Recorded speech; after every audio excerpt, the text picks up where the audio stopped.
महामानव परमपूज्य बोधिसत्व भारतीय घटनेचे शिल्पकार विश्वरत्न डॉक्टर बाबासाहेब आंबेडकर यांची 133वी जयंती पाडळी तालुका खंडाळा जिल्हा सातारा या ठिकाणी उत्साहात साजरी।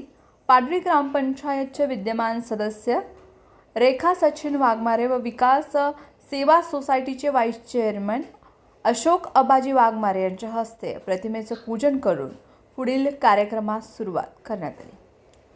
प्रतिनिधी आबास उदाईगुडेसह एव्ही माझा सातारा।